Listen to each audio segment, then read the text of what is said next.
नमस्कार विद्यार्थी मित्रांनो. अंकमालिकेचा एक अप्रोच बदलणारा पॅटर्न आहे. तो पॅटर्न मी समोर घेऊन आलोय. एक उदाहरण पाहू. पोलीस भरतीला जे आतापर्यंत खूप वेळा विचारले गेले अशा उदाहरणांपैकी एक उदाहरण. हे उदाहरण बघा. उदाहरण पाहिलं की तुम्हाला आठवेल. मी संख्या काय लिहितो एकदा बघा. 17, त्याच्यानंतर मी संख्या घेतली 26, त्याच्यानंतर संख्या आहे 37, त्याच्यानंतर संख्या आहे 50. खूप वेळा पोलीस भरतीला विचारलाय. अशी उदाहरणं आली की आपण एक ठरवलेलं असतं की भरपूर अंकमालिकेची उदाहरणं खास करून पोलीस भरतीची फरकाने सुटतात.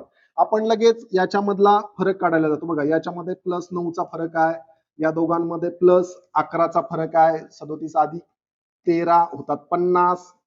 म्हणजे पहिल्यांदा 9चा फरक, नंतर 11चा फरक, नंतर 13चा फरक, म्हणजेच फरक असणार आहे 15चा. आणि आपलं उत्तर जे आहे ते असेल 65. ओके, या पद्धतीने आपण साधारणपणे उत्तर काढतो. पण आपल्याला प्रत्येक संख्येकडे पाहण्याचा अप्रोच बदलायचा. आणि तो अप्रोच असा आहे, जेव्हा ही 17 मी संख्या पाहतो तेव्हा माझ्या लगेच लक्षात आलं पाहिजे की हा 4चा वर्ग अधिक 1 अशी बनवून ही संख्या बनते 17. मी जेव्हा 26 पाहतो, 5चा वर्ग अधिक 1, 37, 6चा वर्ग अधिक 1, 50, 7चा वर्ग अधिक 1. मला लगेच क्लिक झालं पाहिजे. म्हणजे इथं जी संख्या येणार आहे ती माझी संख्या असेल 8चा वर्ग जो 64 आहे अधिक 1, म्हणजे माझं उत्तर असेल 65. म्हणजेच पाहताना ज्यावेळी 17 या संख्येकडे पाहिजे त्यावेळी माझ्या मनात विचार आला पाहिजे, 17 एकतर मूळ संख्या आहे किंवा तो 4चा वर्ग अधिक 1 आहे. याच प्रकारे 17 संख्या तयार होऊ शकते. 26 5चा वर्ग अधिक 1. इथं क्लिअर होऊन जातं लॉजिक. 4चा वर्ग अधिक 1, 5चा वर्ग अधिक 1, 6चा वर्ग अधिक 1, 7चा वर्ग अधिक 1, म्हणून 8चा वर्ग अधिक 1. फरक काढायच्या भानगडीत पडत बसायचं नाही.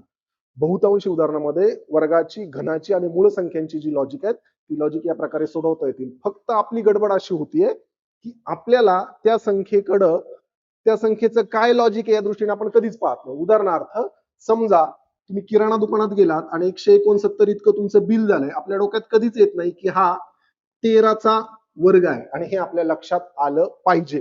त्याच वेळी जर आपलं बिल कधी 170 रुपये झालंय तेव्हा आपल्या लक्षात आलं पाहिजे की हा 13चा वर्ग अधिक 1 आहे.